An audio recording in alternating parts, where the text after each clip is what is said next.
अंगूर। भला किसने इस फल का स्वाद चखा नहीं होगा। कुछ खट्टे होते हैं, कुछ मीठे होते हैं, और इस फल को हर कोई देखा होगा, है ना। हमेशा सबके प्रिय होते हैं। परंतु मैं यहाँ पर अंगूर के खट्टे मीठे स्वाद पर टिप्पणी देने नहीं आया।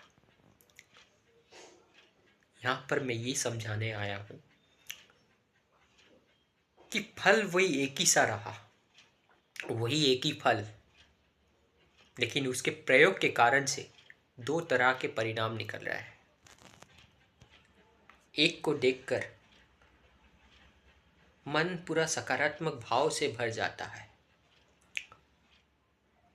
एक सकारात्मक भाव उत्पन्न होता है, और दूसरा घृणा, नकारात्मक भाव। हाँ, अंगूर दवाई का भी काम करता है, तथा वही अंगूर मदिरा का भी कार्य करता है।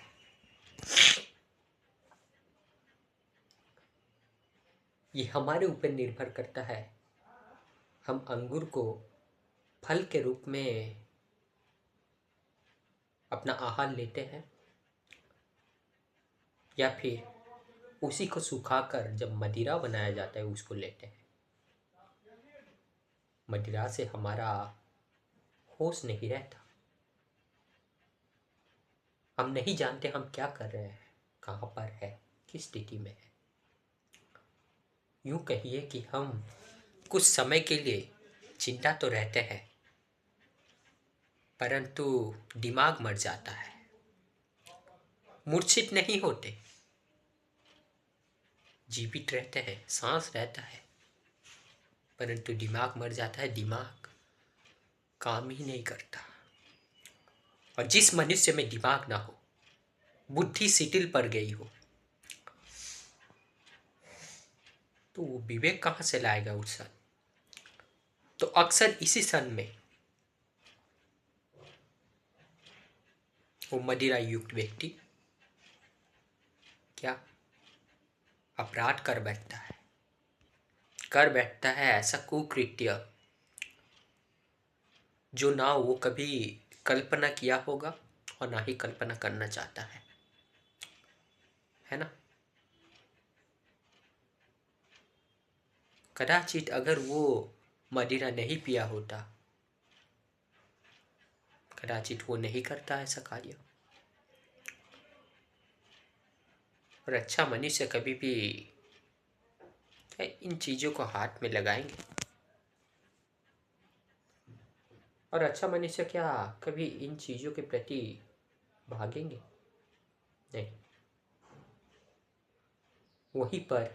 वही अंगूर को जब हम पेड़ से लाते हैं, फल के रूप में खाते हैं, वो हमारे स्वास्थ्य के लिए क्षतिकारक नहीं अपितु हितकारक है, शरीर के लाभ के लिए अति आवश्यक होता है। यानी ये अंगूर फल के रूप में स्वास्थ्यवर्धक है, हमारे लिए हितकारक है। परंतु वही अंगूर को जब सुखाकर मदिरा बनाया जाता है, ना ही स्वास्थ्य के लिए हितकारक है, न ही हमारे लिए हितकारक है, किसी भी रूप में नहीं, किसी भी मात्रा में नहीं। और इसी मदिरा को पीने की वजह से क्या हमारा लीवर खराब नहीं होता? क्या आज जो विभिन्न तरह के पेशेंट हैं, मेडिकल में चले जाइए, अस्पताल में चले जाइए, देखिए कितने लोग इस लीवर सिरोसिस नामक रोग से परेशान हैं। और अगर कहीं भी ना जा सके, मुझे ये यकीन है कि आप अगर अपने चारों ओर दृष्टिपात करेंगे, चारों ओर देखेंगे, कहीं ना कहीं एक मदिरा वाला व्यक्ति मिल जाएगा, है ना। परंतु क्या मैं यहाँ पर ये मदिरा के विषय में कहना चाहता था? नहीं, मैं दोनों का स्थिति इसलिए लाया। एक, अंगूर फल के रूप में। एक, अंगूर का जब मदिरा में रूपांतरण होता है, इससे हम ये समझते हैं कि चीज़ तो वही एक ही रहा, बस हम उसको किस तरह इस्तेमाल करते हैं, किस तरह प्रयोग में लेते हैं, उसी तरह उसका प्रकृति बन जाता है। वो उसी तरह हमें लाभ या खेती देने लगता है ना। अंगूर का कोई खेती नहीं, लेकिन अंगूर को आप किस तरह इस्तेमाल करते हैं, किस तरह लेते हैं, यही खेती कारक है। कहने का तात्पर्य, कोई भी चीज़ बुरा नहीं होता, कोई भी चीज़ पूरी तरह सही नहीं होता। सही दिखने वाला चीज़ ये अनिवार्य नहीं कि वो जैसा दिख रहा है वास्तव में वो वैसा ही हो। यानी वो मालूम तो हो रहा है सही है, परंतु क्या वो सही है, पता नहीं। इसके लिए आपसे ऊंची चेतना वाले मनुष्य के पास जाना पड़ेगा। आपसे जो ज़्यादा ज्ञानी है, जो ज़्यादा अनुभवी है, उनके पास जाना पड़ेगा। और अनुभवी भी होना अच्छा गुण है, परंतु कैसा अनुभव हो, अच्छा अनुभव, ज्ञान युक्त अनुभव हो। एक मनुष्य 40 साल बिता दिया गलत काम करते हुए, लूटपाट, मारपीट, गुंडागर्दी, ये सब करते हुए, है ना। और यहाँ पर मैंने कहा कि अनुभवी के पास जाना चाहिए। तो आप उनसे बहुत छोटे हैं, तो वो आपसे उम्र में बड़े हैं लेकिन अनुभवी है ना। आप इसी सिद्धांत को मन में लेते हुए उनके पास जाएंगे, नहीं, भूल हो जाएगा। यहाँ पर अनुभव मुख्यतः गुण नहीं है, मुख्य गुण है क्या उनके पास उतना बोध है, उच्च चेतना के मनुष्य है, तभी जाकर आप जान पाएंगे। इसीलिए तो कहते हैं, हर आंखों देखा चीज, हर कानों से सुनी जानी वाली चीज सत्य हो अनिवार्य नहीं, है ना। इसीलिए उसका परीक्षण करना चाहिए, तभी जाकर कोई निष्पत्ति लेना चाहिए, निर्णय लेना चाहिए।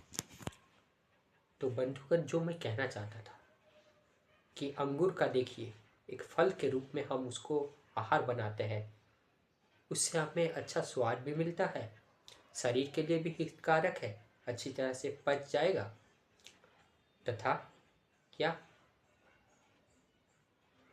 हमें तृप्ति देती है, हमें बेहोश नहीं करती, मूर्छित नहीं करती, है ना। और इसमें जो पौष्टिक तत्व है वो भी हमें प्राप्त होता है। परंतु जब इस अंगूर को सुखाया जाता है, इसको विकृत कर दिया जाता है, इससे मदिरा बनाया जाता है, मदिरा तामसिक खाद्य हुआ, और जो अंगूर हम फल के रूप में लेते थे वो सात्विक खाद्य हुआ। जब हम इसको तामसिक रूप में लेके आए तो ये तामसिक गुणों में वृद्धि करेगा, और तमोगुणी व्यक्ति ना ही अच्छा सोच सकता है, ना ही अच्छा समझ सकता है। अधर्म को धर्म मान बैठता है, असत्य को सत्य, असत्य को असत्य, उल्टा होता है वो। अंधकार उसके लिए आलोक है, रात्रि बेला उसके लिए सुबह है, प्रातः काल है, दिन है ना। तो मदिरा से कुछ प्राप्त नहीं हुआ, आपका पैसा गया, आपका ऊर्जा गया, आपका समय गया, आपका मान सम्मान गया, तथा उस जो छोटा सा काल था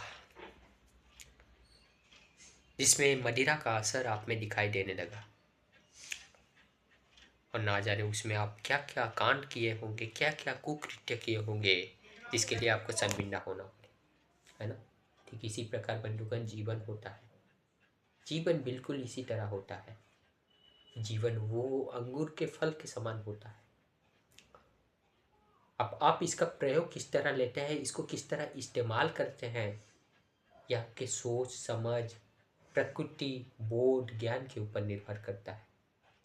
इसका सही इस्तेमाल करेंगे, सही इस्तेमाल करेंगे तो युगों तक पूजे जाएंगे, महानायक महापुरुष के नाम से कहलाया जाएगा। और गलत इस्तेमाल करेंगे तो समय आपको नहीं छोड़ेगा। जो कर्म करेंगे वही कर्म का फल आपको भोगना ही पड़ेगा, कभी ना कभी भोगना ही पड़ेगा। ये अटल सत्य है बंधुगण, अटल सत्य, कोई इसे मिटा नहीं सकता, है ना। एक सादा सीधा जीवन जीकर आप चले जा सकते हैं पशु की तरह। यहाँ पर सादा सीधा जीवन से मेरा तात्पर्य है खाओ पियो मौज करो मस्त करो चले जाओ। ना जीवन किस लिए मिला है, इसका सार्थक प्रयोग क्या है, जीवन में लक्ष्य क्या होना चाहिए, धर्म क्या है, ज्ञान क्या है, ये सबसे हम कोई ताल्लुकात नहीं रखते। बस पशु की तरह खाते हैं पीते हैं मौज मस्ती करते हैं। और हाँ, जब समय आया काम काज करने का तब देखते हैं कि भीड़ भी यही कर रहा है, मुझे भी करना है। काम काज करने चले गए, परंतु भीड़ के जैसा काम काज तो कर रहे हैं, क्योंकि ना खाएंगे क्या, पैसा नहीं आएगा तो खाएंगे क्या, इसीलिए तो काम धंधा तो करना पड़ेगा। परंतु क्योंकि ना विवेक नहीं है, इसीलिए अगर भीड़ भी गलत राह पे जा रहा है काम काज करने के लिए, आप भी वही करेंगे, उनका विरोध नहीं कर पाएंगे और ना ही इतना साहस होगा। भीड़ आपको कदाचित सुरक्षा तो दे देगा, एक मिथ्या आभास दे देगा कि हम सुरक्षित है, कुछ हुआ तो भीड़ किसी को नहीं छोड़ेगी। परंतु एक चीज ध्यान रखिएगा, आपसे अपना परिचय छीन लेता है, वास्तविक परिचय आपको नहीं दे पाता, है ना। कि सही नहीं कह रहा हूं बंधुगण। तो जीवन का उपयोग अंगूर का फल के रूप में करना है या फिर मदिरा के रूप में, यह आपके ऊपर निर्भर करता है। और क्योंकि ना मैं यहाँ पर दो गुणों का डिस्कस कर दिया, सात्विक गुण तामसिक गुण, और एक गुण जो बाकी रह जाता है वो है राजसिक गुण। अंगूर को जब हम उसी के रूप में लेते हैं रॉ फॉर्म में, तब वो सात्विक गुण हुआ, और जब उसको विकृत करके लेते हैं मदिरा के रूप में, वो तामसिक गुण हुआ, तामसिक रूप, तामसिक गुणों में वृद्धि करेगा। और जब इनके बीच का स्थिति आता है, क्या ना ही विकृत रूप और ना ही उसका जो प्राकृतिक रूप है, उसमें उस प्राकृतिक रूप में हम क्या किए, कुछ मसाला, चाहे वो तीखा हो नमकीन हो या फिर नमक आदि युक्त से अगर उसको लेंगे तो ये हो गया राजसिक गुण। ये रोग चिंता बढ़ाता है, इसी कहते हैं राजसिक गुण। जितना सरल ढंग से हो सकता है उतना सरल ढंग से मैंने समझाया, नहीं तो इस पर बहुत बढ़िया और बहुत बड़ा डिस्कशन किया जा सकता है। खैर, जो मूल चीज है उसको ही समझना है। मेन ये था कि अंगूर के माध्यम से हम जीवन का दृष्टिकोण कैसा रख सकते हैं। एक अंगूर फल के रूप में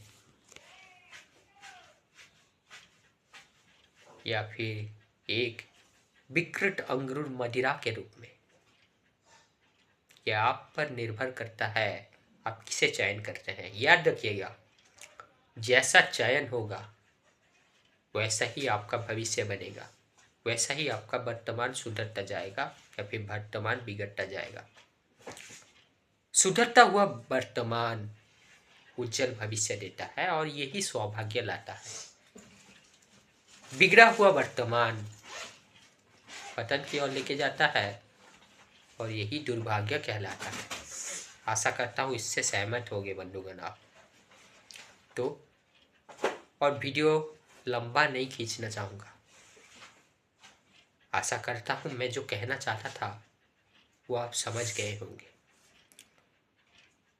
फिर मिलेंगे, तब तक थोड़ा प्रतीक्षा रखिए और अपने काम काज में व्यस्त रहिए, सत्कर्म करते रहिए, दूसरों को आलोक देते रहिए, स्वयं चिंतन युक्त होकर, चिंता मुक्त होकर जीवन को जीते रहिए। धन्यवाद।